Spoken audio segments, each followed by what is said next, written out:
All right, guys. Welcome, welcome, welcome. It's Bat Pimp here, and it is January 20th, 2017. The patch has dropped for the campaigns, and I'm here to talk about it. So let's start from the top. The campaigns are going to be a system in which you can participate with your faction and individually on a singular level where you can work towards RTC slash requisition, and so this is the first iteration of it. It's going to be expanded and improved upon. So here at the top, we've got the campaign overview. We've got the days, hours, minutes, seconds unto Arcona. Whatcha? Welcome to the WA. I'm the war boss. Scarblitz by name, total psycho by nature. This is your first campaign on this planet, right? Well, dock away like a mad thing. Chalk away if you prefer. Just get stuck in, get some teeth, and show everyone orcs is the biggest and the strongest. So, a little introductory sentence to get you going. Got Scarblitz on the left. He is the orc war leader, war boss from the Bad Moons. Excuse me, I'm a little sick. Down here, we've got the progression, and what you need to do for this progression, and remember, this is just the first version of it, is get 10 wins. So 10 wins means win matches in the campaign. Now, this can be individual and or faction. So the first sentence here, your reward if your faction is unsuccessful, but you won enough matches, is 10,000 rec, 1,000 RTC. Now, if your faction wins, which is the second sentence, your reward if your faction is successful and you won enough matches. So that's how that works. You get 2,500 rec. So what I'm wondering is if you play the different factions, if you get 1,000 rec for each 10 that you win for each faction, and then do you get 2,500 for one of those? So that's about what 7,500 RTC. Not too shabby, assuming you play all the factions. So here at the top we can see the orc progression. The bar is very small because it just started today, so it's probably just got a few matches. But I'm wondering, like, it's here's we're fighting Space Marine, but what does that contribute to the top? Like, just one battle is like what 1% or 1/10, or I'm not. It doesn't say how many battles your faction has to win, or do they just have to be? Like if you look at the orcs and the Space Marine here at the bottom left, is are they just ahead because um, we have more territory? Is that all that is? It's not really explained. So it says your faction is successful, but what does that really mean? Success by winning the most matches in comparison to that faction versus faction or overall in generally? It's not very clear.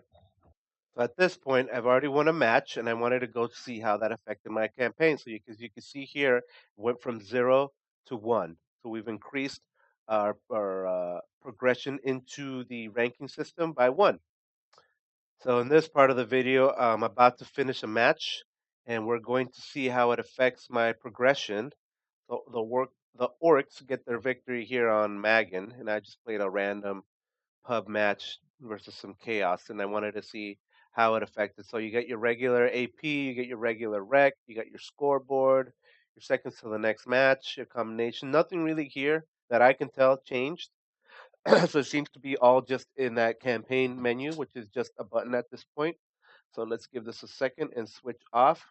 What I'm wondering is how this has affected the faction. Is this like we won this match, so we get like a percentage increase into the faction? But let's take a look. So cancel the queue here, go to the world map, click on campaign, and there's my second win. And this has just happened in the last hour. Not too shabby. So my question here becomes, how does that affect the progression for the faction? I just don't know. We don't have enough information, or maybe I'm just missing something. But it seems to be, at least individually, I'm gonna easily be able to get the 10 matches, 10 wins.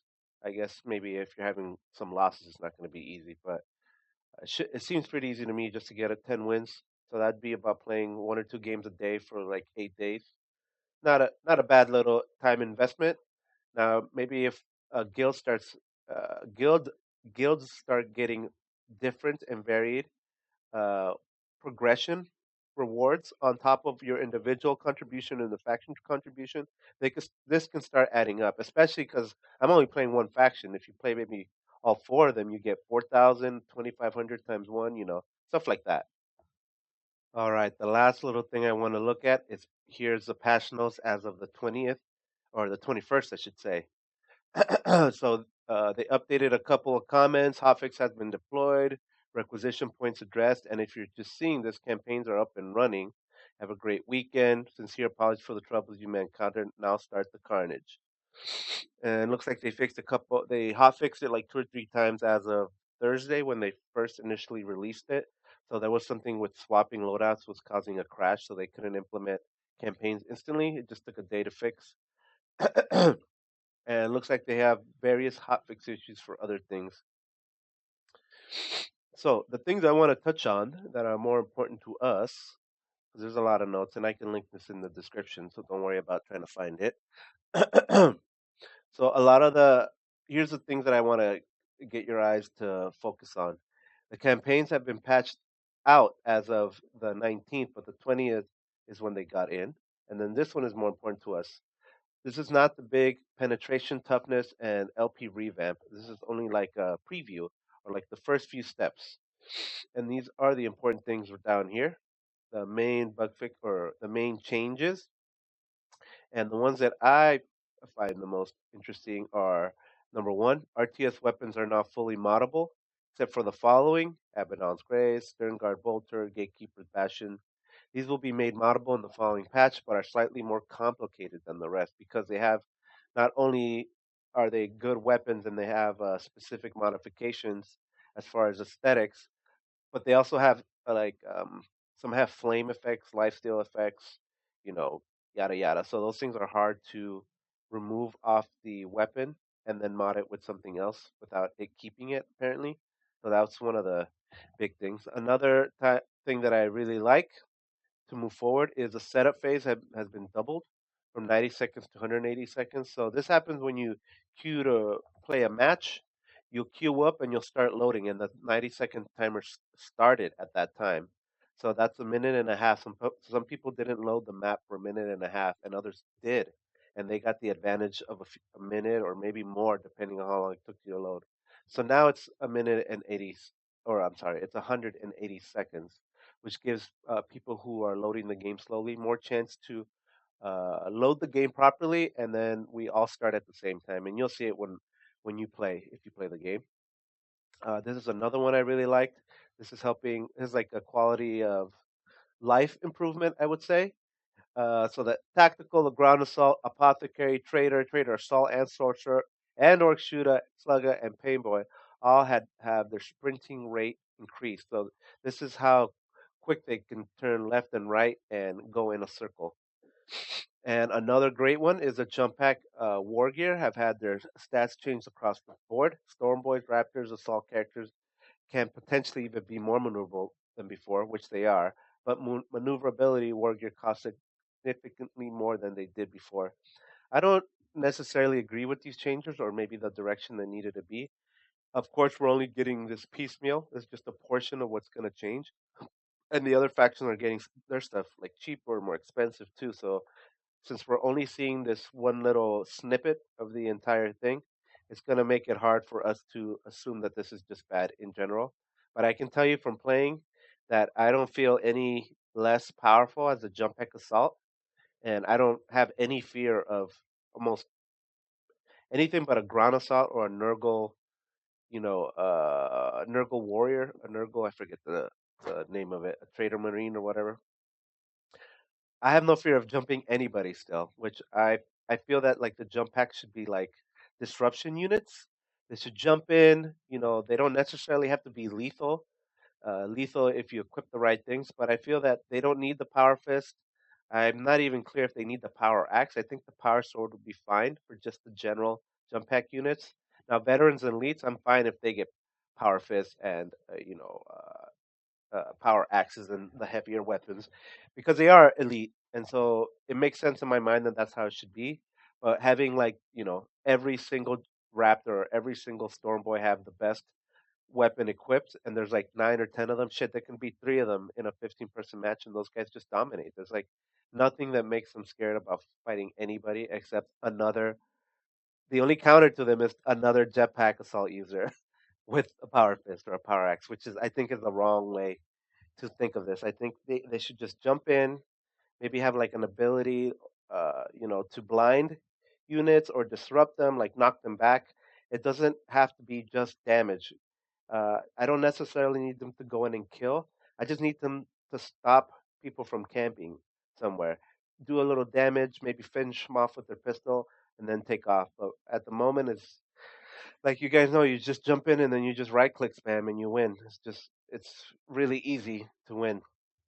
Uh, a couple other stuff that I like that they add. Let me see here.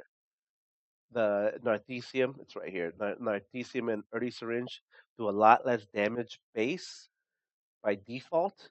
And by damage, I mean poison damage. So, two swings would get you about 50% application strength or maybe 75, depending if it's a hard swing. And you'd basically die off that. And there's no counter to it. You can't stop it. It's not like a block or a parry or anything like that. So, and sometimes the attacks were even going through parries and blocks because they're so quick. So what I'm hoping with this change is now the default is lower, but you can equip stuff to make it back up to that strength level, but you have to actually pay for it. It's not on by default. Here we can see that they added some more uh, interesting facts about it. Reduce the poison clearance rates on all heal over time effects. So that means uh, you can heal through if you have a regen and a poison at the same time. They almost cancel out enough so that you can survive. You can just stand there and you'd probably survive unless you have very, very low health. But before it was just the poison would eat through your heal, which was kind of bad. We increased the Sticky Slug of Poison and the Barfa Slug of Poison by 40%. It's a very underused weapon. I've used it before, and it's fun to eat through the shields because it ignores armor. I believe it goes straight for the health, so you can shoot like ground assaults with storm shields. Shoot the entire clip, and or maybe less than the entire clip, and it would actually poison them to death because you would ignore their entire shield blocking it. And I think that's some of the most important stuff of this patch, in my opinion. Obviously, I'm just an orc player, but I like these general fixes to the factions. So, what do you guys think? Are you finally getting geared up to play the game? Do you like the campaign system? What would you change? What would you add? Let's throw some comments into the developers' ears. Pass them on to me, and I can pass it on to them. I know that I speak to Katie and Michael Chan and Brett often, so maybe I can help you get your point across. Let me know. Leave a message. Bap Pimp out.